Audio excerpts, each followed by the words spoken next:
আপনি একটা বড় ত্যাগ স্বীকার করেছেন এই সংগ্রামে। সেই সময়গুলোতে ফিরে যেতে চাই যখন আপনার মনে হলো যে আসলে সংগ্রামে আপনার জড়িত হতেই হবে। আমি আন্দোলনে যুক্ত হই 18 জুলাই। ওদিনকে দুপুরবেলা আপনার সামনে রামপুরা ব্রিজে দুইটা বাসে আগুন ধরায় দিল। আগুন টাগুন ধরা, তারপর চিন্তা করলাম যে এদের অনেক রাত হয়ে গেছে আর প্রচণ্ড গরম, আমরা ক্লান্ত হয়ে গেছি। তো চিন্তা করলাম যে আজকে বাসায় চলে যাই, আবার কালকে হয়তো আল্লাহ বাঁচালে পরিস্থিতি বুঝে মাঠে নামবো। তো যখন ব্যাক করতেছি রাস্তার আইল্যান্ডের উপরে জাস্ট আমি রাস্তাটা ক্রস করব, পিকট একটা সাউন্ড হলো। তো সবাই দৌড় দিল, আমার পায়ে যে গুলি লাগছে আমি জাস্ট পাটা আমার ঝুলে গেল, মানে একদম জয়েন্টের উপরে একটা গুলি লাগছে। আমার পাটা ঝুলে গেল, সবাই বলতেছে ভাই দৌড় দেন। আমি বলতেছি দৌড় দেবো কীভাবে, আমার পায়ে তো গুলি লাগছে। তো আমি সাথে সাথে বসা বললাম, মানে পাটা আমার ঝুলে গেছে।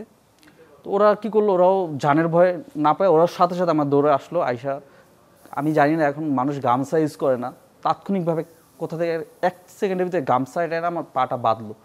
বাঁধার পরে ওরা আমাকে ধরাধরি করে একটা রিক্সা উঠালো। আমরা ভাবলাম যে এইখানে একটা এএমজেড হসপিটাল আছে, ওইখানে যাবে। তো এর ভিতরে আমি মানে আমার প্রচুর ব্লাডিং হচ্ছে, তো আমি চোখে প্রচণ্ড ঝাপসা দেখতেছি। তো আমি বলতেছি যে আমি খুব হচ্ছে, আমি বাসায় একটা ফোন দিই। বলতেছে না না ভাই বাসায় ফোন দিন না, সবাই টেনশন করবে। এই কথা বলতে বলতে একটা অ্যাম্বুলেন্স চলে আসে। তো ওই অ্যাম্বুলেন্সে বলতেছে দাঁড়াও দাঁড়াও, ওই বলতেছে আমাদের অ্যাম্বুলেন্স পুরো ফিল আপ, 5-7 জন অলরেডি ভরা। বলতেছে এই ভাইয়ের অবস্থা আরও বেশি খারাপ, সমস্যা নেই আমরা নিতে পারবো। তো আমি ওই অ্যাম্বুলেন্সে ওটার সাথে সাথে দেখি আরও 6-7 জন মানে ওইটাতে আহত। তখন আমি যখন হসপিটালে যাই ফরাজি, যখন অ্যাম্বুলেন্স উঠে আমার অবস্থা খুবই খারাপ। আমি সাথে সাথে আমি বলতেছে ফোন দেন। আমি তো দেখতেছি আমি মানে এখন সেন্সলেস হয়ে যাবো, আমার এরকম অবস্থা। আমি সাথে সাথে আমার মানে তখন আমার মানে একটাই জাস্ট মানে এই পৃথিবীর মানে আমি মনে হচ্ছে মরে যাব। আমার একটাই ফিলিংস কাজ করতেছে, যদি এই মরার আগে আমার ছোট বোন আর আমার আম্মুটাকে যদি একটু দেখতে পারি। তো আমি ফরাজি হসপিটালে যাই, যাওয়ার পরে ডক্টর সাথে দেখে বলে যে এখানে কিচ্ছু হবে না, ওনাকে পঙ্গুতে নিয়ে যান, ওনার অবস্থা খুবই খারাপ। ওরা আমাকে প্রাথমিক ট্রিটমেন্টটাও দেয়নি। আমরা অ্যাম্বুলেন্সটা ছেড়ে দিই, একটা অ্যাম্বুলেন্স পেতে একটু সময় লাগে, আর একটা অ্যাম্বুলেন্স নেই, চলে যাই আপনার ঢাকা মেডিকেলে যাওয়ার সাথে সাথে আমরা প্রাথমিক ট্রিটমেন্টটা পাই। ডক্টর আমাকে দেখার সাথে সাথে বলতেছে 2 হাতে 2টা ক্যানালা পরে 2টা স্যালাইন লাগিয়ে দাও। আর আমার সহযোদ্ধাদের বলতেছে যে আপনারা এক্ষুনি 3 ব্যাগ ব্লাড ম্যানেজ করেন। তো অক্সিজেন দিল। এর ভিতরে আমার বড় ভাই চলে আমার মানে আমার ফ্যামিলি সবাই ঢাকা মেডিকেল চলে আসলো। আমি জানানোর পরে ওনারা প্রথমে ভাবছে হয়তো রাবার বুলেট মারতেছে, হয়তো রাবার বুলেট খাইছে, এরকম রিয়েল বুলেট না, স্নাইপার শট না। তো আসার পরে দেখে পরিস্থিতি খুবই খারাপ। তো ওইখানে আমাকে একটা এক্সরে করার পরে বলতেছে যে আপনার চিকিৎসা এখানে হবে না, আপনি হৃদরোগে চলে যান। তো ওইখান থেকে হৃদরোগে আসার পরে ওই হৃদরোগে বলতেছে দেখেন ওনার পায়ের অবস্থা খুবই খারাপ, হাড়ের প্রচুর ড্যামেজ হয়েছে। এইখানে ওনার যদি রক্তনালীর কাজ করি তো এটা টিকবে না, আবার আর ওই আপনারা যা হাড়ের কাজ করবেন তখন নষ্ট হয়ে যাবে। আপনারা সবচেয়ে ভালো হয় আগে পঙ্গুতে যান, ওইখানে চিকিৎসা করার পর আপনারা এখানে নিয়ে আসেন, আমরা অপারেশন করে দিব।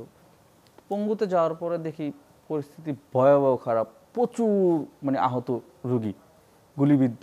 আমাকে নিয়ে ভিতরে মানে শোয়া রাখে 1 ঘন্টা। যাই হোক, হয়তো পরের দিন দরবার হওয়ার পরে আমাকে ওটিতে নিয়ে যায়। তো ডক্টর আমার অপারেশন করলো, আমি সব কিছু দেখতেছি। আমি পরে আমাকে বাইরে বের করে দিচ্ছে। আমাদের তো মাথায় আছে যে এখান থেকে আমরা আবার হৃদরোগে যাব। তো ডক্টর বলি যে আপনি আমাদের হৃদরোগে যেতে বলছে, তো আমাদের কী করবো? কয় না না মাশাআল্লাহ আপনার পা হাড়ে অনেক ড্যামেজ হয়েছে, রক্তনালী কোনো ক্ষতি হয় নাই, আপনি ভালো আছেন আলহামদুলিল্লাহ।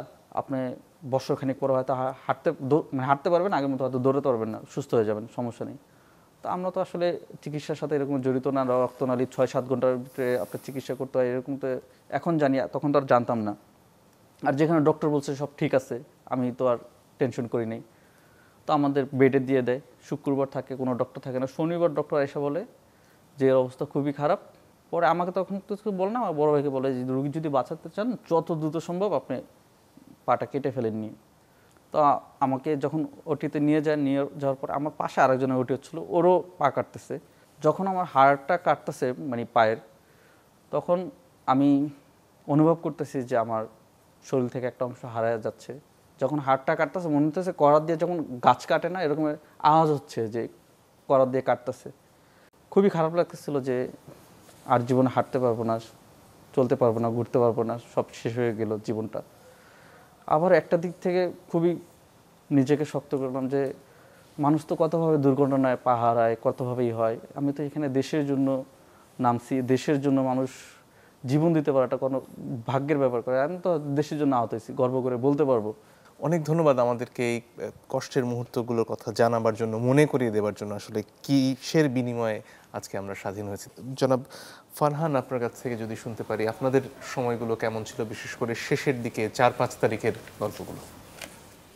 4 তারিখে সায়েন্স ল্যাব যাই, সেখানের প্রথমত স্বাভাবিকভাবে আন্দোলন হচ্ছিল, কিন্তু পিলখানার ওই পাশ থেকে হচ্ছে বিজেপি, তারপর পুলিশ আর ছাত্রলীগ তার ওই পাশ থেকে আসতেছিল। পাশাপাশি নিউ মার্কেট থেকে ঢাকা কলেজের যারা ছাত্রলীগ ছিল তারা ওই পাশ থেকে আসতেছিল। তো আমরা চারদিক থেকে ইনফরমেশন নেওয়ার চেষ্টা করতেছিলাম যে আসলে ছাত্রলীগ বা পুলিশ কোন কোন সাইড দিয়ে আসতেছিল আর আমরা কোন জায়গায় অবস্থান করতেছি। তো আল্লাহর রহমতে ওই দিন আমাদের জনসমাগম অনেক বেশি ছিল, অনেকটাই বেশি। তো সেক্ষেত্রে আমরা সায়েন্স ল্যাবের জায়গাটাও অবস্থান করতে পারছিলাম। পাশাপাশি আমাদের আন্দোলনের অবস্থায় একটা দল সিদ্ধান্ত নিল যে আমরা কি পার্টি অফিস পর্যন্ত যাইতে পারি কিনা, আমরা একবার চেষ্টা করে দেখব। তো একটা পর্যায়ে আমরা আগাইতে আগাইতে একদম পিলখানার সামনে চলে যাই, একদম আমাদের কাছে মনে হয় 100 মিটারের ডিস্টেন্স হবে। তো সেই টাইমটাতে পিছন থেকে অ্যাম্বুলেন্স আসছে অনেকগুলা, অ্যাম্বুলেন্স হচ্ছে কি ওদেরকে গোলা বারুদ দিয়ে গেছে। তো ওই টাইমটাতে আমরা অনেক বেশি ছত্রভঙ্গ হয়ে গেছি, কারণ পিছনে ইয়েলো শোরুমে আমি মেনশন করছিলাম যে আগুন লাগছিল। তো ওই পাশে আরেকটা রোড ছিল যেটা হচ্ছে ধানমন্ডি 32-এর লেকটাকে লিঙ্ক করে। তো ছাত্রলীগের আরেকটা অংশ ওই পাশ থেকে আসতেছিল। তো আমরা দুইটার মাঝখানে ঢুকে গেছিলাম। তো সেক্ষেত্রে একটা অনেক আতঙ্কর জায়গা কাজ করতেছিল আমাদের মধ্যে। তো একটা সময় হচ্ছে গিয়ে এলোপাথারি টিয়ার শেল মারছিল, একদম একটা সামনে এসে পড়ছে আমি ইউজুয়ালি নিতে না পারে সেন্সলেস হয়ে পড়ে গেছি। তো আমি দেখলাম যে কেউ যেন আমাকে টেনে পিছিয়ে নিয়ে যাচ্ছে। এরকম একটা সিচুয়েশনে দেখলাম যে অনেকগুলো গুলির শব্দ শুনলাম, দেখলাম যে তার পিঠে হয়তো বা গুলি লাগছে, সে আমার উপর পড়ে গেছে। মানে একটা সিচুয়েশন যেটা আমি কখনো আমার জীবনে আমি ভুলতে পারবো না। দেন আমি আরেকটু সামনে তাকাই দেখি আরও একটা লাশ পড়ে আছে। আমি তাদের কাউকে চিনি না, বাট তারা আমাকে হেল্প করতে গিয়ে মারা গেছে। আমি যার কথা বলছি আমি তার নাম জানি না, আমি তাকে অ্যাপোলো হসপিটাল নিয়ে গেছি, আমি তাকে চিনি না, সে আমাকে বাঁচানোর জন্য সে মারা গেছে। এরকম অসংখ্য খণ্ডচিত্র ছড়িয়ে আছে বোধহয় পুরো জুলাই, অগস্ট জুড়ে। বান্না, আপনার কাছ থেকে শুনবো আপনার অভিজ্ঞতার এরকম একটা খণ্ডচিত্র। আমি হাতিরঝিল মধুবাগে থাকি, ওখান থেকে রিক্সা নিয়ে রামপুরা ব্রিজে যাই, দিয়ে মানে হাতিরঝিল যে যাই। তো যাওয়ার পরেই যে হাতিরঝিল যে ব্রিজটা আছে, যে এই রামপুরার ওখানে জেটিঘাট বলে, ওইখানে পুরা সেনা সদস্য আটকে রাখছে, ওই রাস্তা থেকে কাউকে পাসতে দিচ্ছে না। তো আমি একটু সাইড দিয়ে আরেকটা রাস্তার সামনে দিয়ে বাড্ডার রোড বলে ব্রাকের পাশের একটা গলি আছে, ওটাতে বের হই। যাই একটু উকি মেরে দেখি রাস্তায় কেউ নাই, মানে একটা মানুষ পর্যন্ত নাই, এমন অবস্থা। আমি তো ভয় খাই গেছি, কারণ আমি ওখানে একা, যদি সাইড থেকে কেউ শ্যুট করে না, শুনতেছিলাম স্নাইপার শ্যুট হচ্ছিল, জান আমি প্রচণ্ড ভয় খেয়েছিলাম। এখানে এটা কেউ না, আমি তো একা এখানে। তো সাহস করে, মানে এলাকা চিনি তো, সাহস করে একটু সামনে গেছি। একটা কাঁচা বাজার আছে, একটা মাছের আড়ত বলে, তো ওখানে গেছি। টুকটাক রাস্তা চিনি তো, আমি জানি সবাই তো আছে ইস্ট ওয়েস্টের পিছন সাইডে, ওই টংগুলার ওই দিকে আফতাবনগরের সাইডে, বুঝতে পারতেছিলাম ওখানে জনগণ আছে। তো যখন আমি মানে রাস্তা পার হই, উকি মারে দেখি রামপুরা ব্রিজ থেকে যতদূর দেখা যায় সজোয়া যান, সব সেনাবাহিনী সজোয়া যান। তারপর আমি পার হইলাম, ওই সাইডে গেলাম। সামির ভাই, ইস্ট ওয়েস্টের সামির ভাইয়ের সাথে পরিচয় হলো ওখানে। সামির ভাই, বাইজিৎ ভাই, এরাও আছে। তো সামির ভাইয়ের হাতে দেখলাম ভাই একটা বাটুল নিয়ে এসেছিল, বাটুল নিয়ে তারপরে বড় বড় মার্বেল আছে, এগুলা নিয়ে আসছে। ওনার ব্যাগে পুরো ছোটো ব্যাগ আছে, মানে উনি ব্যাগে পুরো মার্বেল। আমি তো বললাম ভাই বুদ্ধিটা ভালো করছে, আপনার কাছে এক্সট্রা আছে? না ভাই ছিল, কিন্তু ছিঁড়ে গেছে। তো আমরা 1 নম্বর ওয়ে ঢুকছি, যখন গুলি করছে সবাই ছত্রভঙ্গ হয়তো আফতাবনগরের ভিতরে ঢুকছে। তো একটা গ্রুপ 3 নম্বর গুলিতে ঢুকছে, মানে পুলিশরা কী করছে, সব রোড দিয়ে আসা শুরু করছে। আমরা মানে মেইনলি আমি একটু মানে মাঝখানে পড়ে গেছি, একদম মানে 1 নম্বর রোডে মাঝখানে, মানে আমার পিছনেও পুলিশ, এই সাইডেও পুলিশ, এই সাইডে সজওয়াদানদের গুলি করে করতে করতে আসতেছে। তো এই মুহূর্তে মানে আমার একটা ভাই কী করছে, আমাকে বাসা থেকে টান মারছে।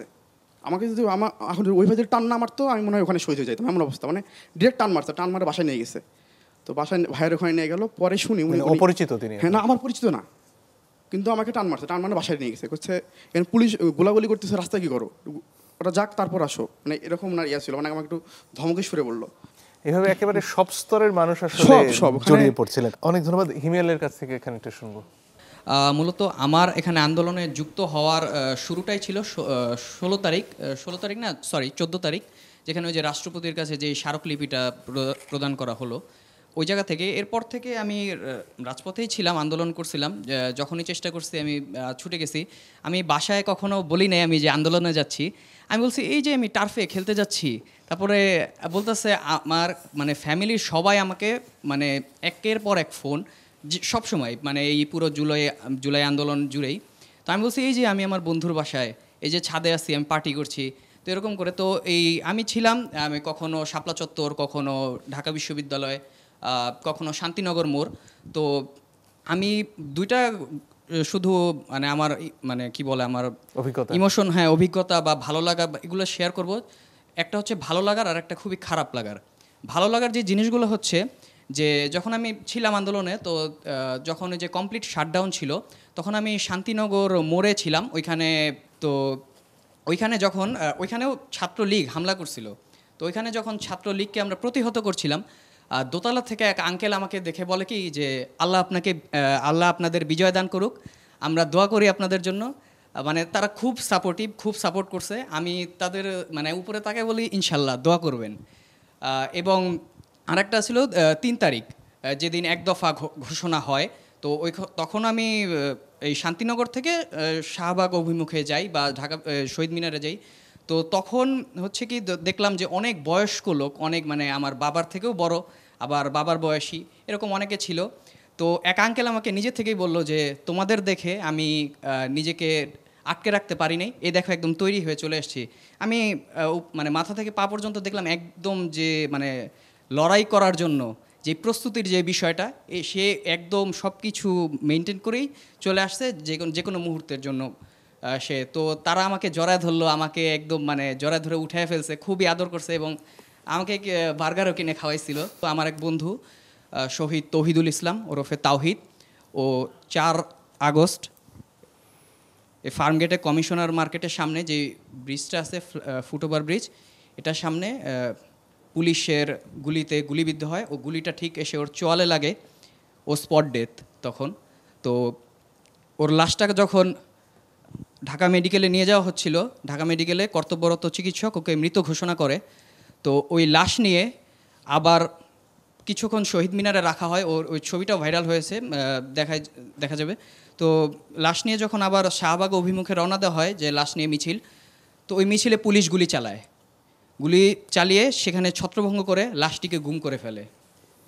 তো পরবর্তীতে ওর ফ্যামিলিকে অনেক পরে জানানো হয়। তো অনেক পরে রাত 12টা কি 1টা বাজে, তখন ওর ফ্যামিলি বিভিন্ন 3-4টা হাসপাতাল খুঁজে শেষে ঢাকা মেডিকেলে এসে ওর লাশটিকে খুঁজে পায়। তো আমরা সবাই এই আমার বন্ধু হত্যার, আমার ভাই হত্যার বিচার চাই।